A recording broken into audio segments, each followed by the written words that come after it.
on a pris un thème transversal sur l'ensemble de ces rencontres de la recherche et de l'innovation, sur les défis. On s'est rendu compte qu'il y avait une nécessité à parler de management de l'innovation. Vous savez, de mener jusqu'au bout une innovation. Et pour cela, on a cherché un expert qui pouvait nous accompagner sur la méthode, avoir un regard un peu singulier à travers son expérience. On a trouvé une structure, une association qui a vraiment pour but d'aider les entreprises, les associations, les structures, les administrations à s'organiser pour bien innover et pour mener jusqu'au bout son innovation.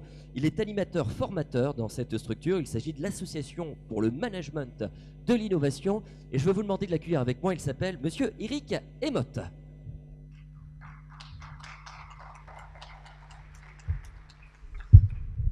Bonjour à tous. Bienvenue, bienvenue parmi nous. Alors on va se tutoyer parce qu'on a travaillé ensemble sur ces journées, donc on se connaît très très bien, donc on ne va pas vous mentir.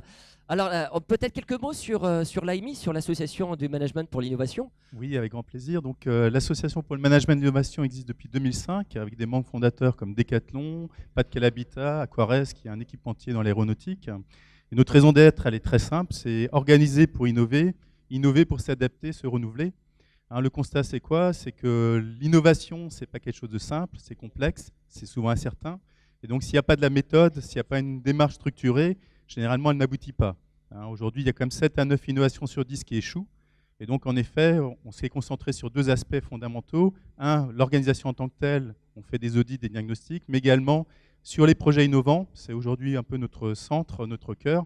C'est en effet de regarder comment faire réussir les projets innovants. Mais on y reviendra, je dirais, plusieurs fois au cours de cette matinée, parce que ça va être en effet l'élément, je dirais, central de nos discussions.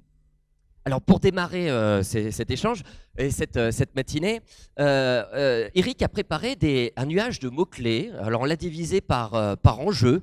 Le but du jeu est de recentrer justement qu'est-ce qui est source d'innovation, que représente votre activité dans la logistique, le commerce, la distribution de manière générale.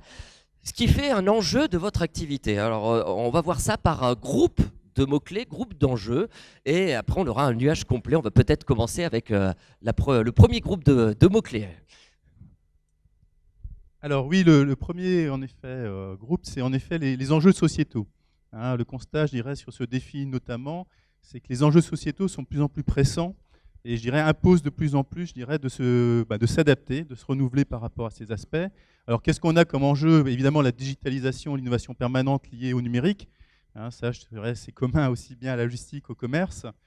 Plus globalement, je dirais la performance environnementale. Là, je pense notamment à la logistique. C'est vrai qu'aujourd'hui, il y a une pression, on le voit avec la hausse des carburants, aussi on n'en est pas encore à la raréfaction, je dirais, du pétrole, mais en tout cas, il y a bien un modèle entre guillemets qui évolue. Tout ce qui est politique RSE, responsabilité sociale et environnementale, et plus globalement sur les métiers en tant que tels, intralogistique, accélération des flux.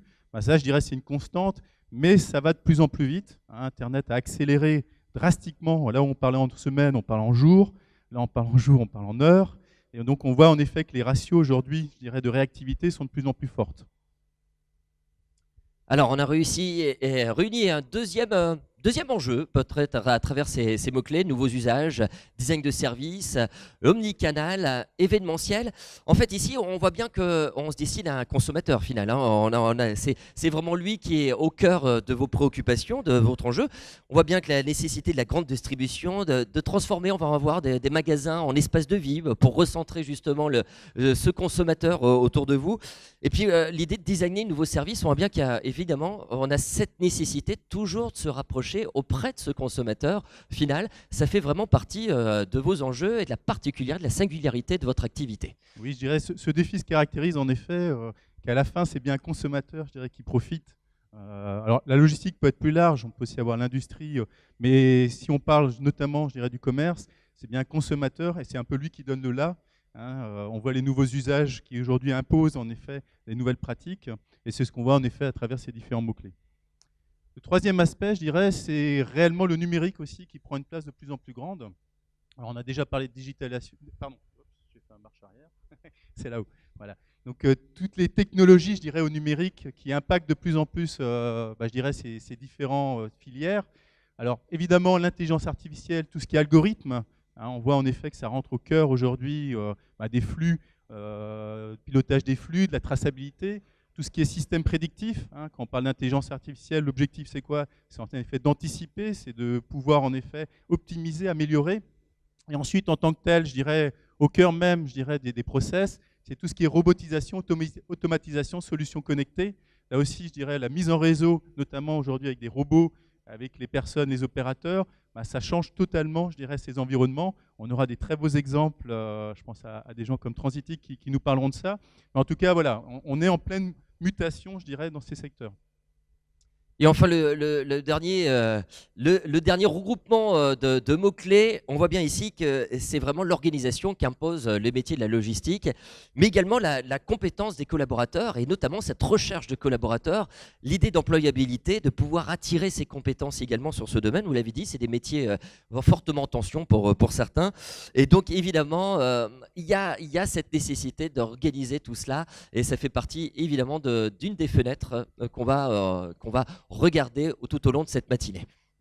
Oui, en effet. Donc pour conclure, en effet, bah, je dirais les personnes en tant que telles doivent en effet s'adapter à ces environnements, d'où en effet l'importance des soft skills, tout ce qui est notamment, je dirais, les savoir-être, la polyvalence des compétences, l'employabilité. Je dirais, on est en pleine mutation aussi, je dirais, dans les personnels, chez les collaborateurs.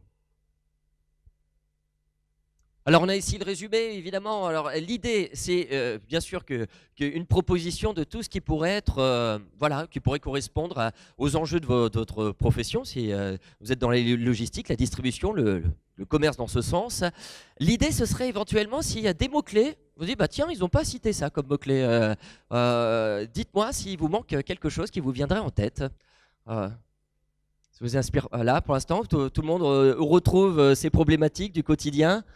N'hésitez pas, on est entre nous, hein, le ton, on va être beaucoup dans l'échange tout au long de la matinée, on est dans un lieu voilà, hein, toujours bienveillant. Alors que évidemment, c'est bien, on n'a pas de mots-clés, ça veut dire que notre expert a aussi, mais bien sûr, on va pouvoir élargir peut-être davantage. J'en vois qui réfléchissent quand même.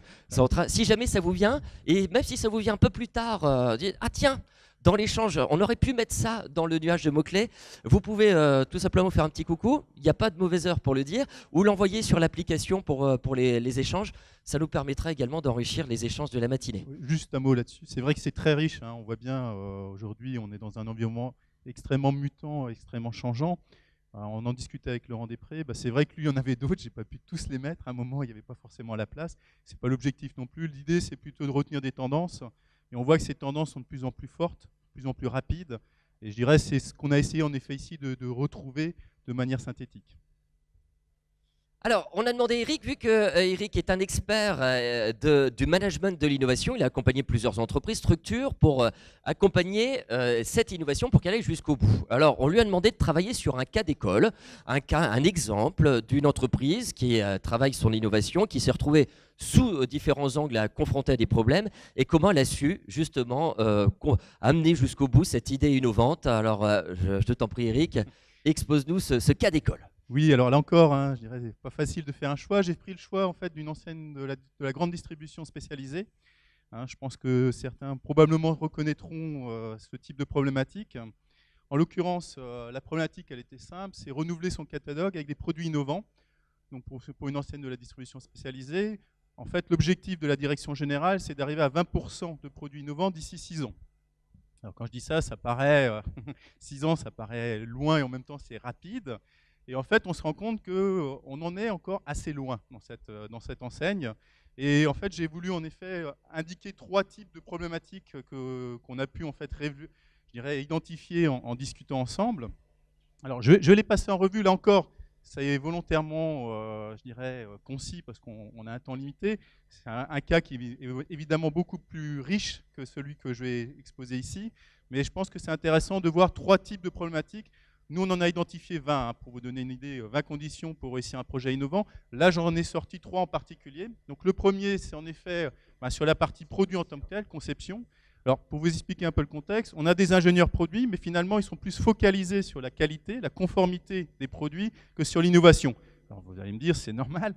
Hein, je dirais leur premier job, c'est déjà de s'assurer que les produits qu'ils vendent sont de qualité, en tout cas qu'ils respectent un minimum, je dirais, notamment évidemment les normes, mais par-delà les normes, j'ai un certain nombre d'éléments de conformité. Alors que là, l'enjeu, c'est clairement de repenser les produits. par rapport à des problématiques qu'ils verraient auprès des utilisateurs, les consommateurs finaux. Et l'objectif, en effet, c'est de repenser. Et donc, à partir de là, c'est pas de se contenter, je dirais, de valider, de vérifier la conformité, mais c'est bien de rentrer. On parlait tout à l'heure de design, d'approche design, mais c'est ça. C'est réellement, je dirais, s'assurer que on a, je dirais, des problématiques qui aujourd'hui ne sont pas forcément traitées correctement, et de pouvoir, en effet, trouver des solutions adaptées. Et je vais être franc avec vous, ce n'est pas quelque chose de spontané. On pourrait se dire un ingénieur a envie que ça, et c'est vrai, ils ont envie. Mais pour l'instant, je dirais, ils sont plutôt dans un rôle, je dirais, de conformité que dans un rôle de création. Et la création en tant que telle n'est pas forcément bien vue, dans le sens où on leur demande quand même aussi d'être extrêmement opérationnel, rapide. Et le but, c'est quand même que ça se vende. Et une innovation prend du temps. Et donc, il y a en effet, en termes de rythme, un décalage entre l'injonction innovée qui prend du temps et le fait d'arriver très vite, je dirais, à proposer des produits qui se vendent. Le deuxième aspect, le deuxième aspect, c'est, alors je parle de leadership, mais c'est en effet la capacité à prendre en main le projet, à porter ce projet. Et là encore, je dirais, ce qui est assez, pas surprenant, je dirais, ça ne manque pas de leadership dans cette enseigne, c'est simplement que l'innovation, c'est un risque. L'innovation, il y a des chances, je parlais de 7 à 9 innovations sur 10 qui échouent, et donc qui, à quelque part, s'autorise et prendrait ce risque. Et donc si en effet, il n'y a pas un soutien clair, précis de la direction, notamment de la direction générale, ces ingénieurs produits, je dirais, ne vont pas se risquer par eux-mêmes à passer du temps sur quelque chose sur lequel ils ne sont pas certains, je dirais, d'aboutir. Donc c'est vraiment un frein. Et donc il y a bien une culture d'innovation à instaurer dans cette entreprise. Et là, pourtant, je dirais, elle a toutes les qualités, mais ce n'est pas pour autant, il y a, je dirais, des non-dits qui font que les gens ne veulent pas se griller. Ils savent aussi que leur image peut être en jeu. Et à quelque part, ça peut les bloquer. Alors évidemment, si l'innovation est un succès, ça sera tout bon pour eux. Mais quand on dit en effet 7 à 9 innovations qui échouent, ils n'ont pas forcément envie d'être parmi les 7 à 9. Le troisième, en fait, c'est les canaux. Alors là encore, on parle d'omnicanal. On se dirait, oui, aujourd'hui, la grande distribution a intégré tout ça, c'est parfait. En fait, non, ce n'est pas si simple que ça. Parce que l'innovation, je dirais, ce qu'on voit aujourd'hui, c'est que oui, le magasin reste central. Alors il y a de l'e-commerce, pour notamment, je dirais, proposer beaucoup plus de références et plus facilement, plus rapidement. Mais on voit que l'innovation demande aussi souvent, je dirais, des sites dédiés. Et il n'y a pas forcément cette culture, je dirais, de laisser la place à l'innovation. On est quand même encore très dans une logique, oui, on a un magasin, on a 12 000, 15 000 références, et l'innovation va s'intégrer spontanément dedans. Mais en fait, elle se noie. Et c'est ce qu'on voit malheureusement souvent dans les magasins, c'est qu'elle n'a pas son identité, elle n'a pas la place. Et à un moment donné, ça demande, je dirais, un espace en soi. Et l'espace, en effet, ce n'est pas forcément le magasin. Alors, il peut être un excellent relais, parce que c'est quand même là où le consommateur se rend. Mais c'est vrai qu'il faut aussi penser différents canaux. Je parlais de sites dédiés, ça paraît tout simple. C'est tout à fait à leur portée, c'est absolument pas la question. C'est simplement dans la culture, là encore, de se dire, oui, l'innovation, à quelque part, doit être présentée différemment, doit avoir des espaces à elle. Et là aussi, je dirais, il y a un vrai travail à proposer et à réaliser pour cette enseigne.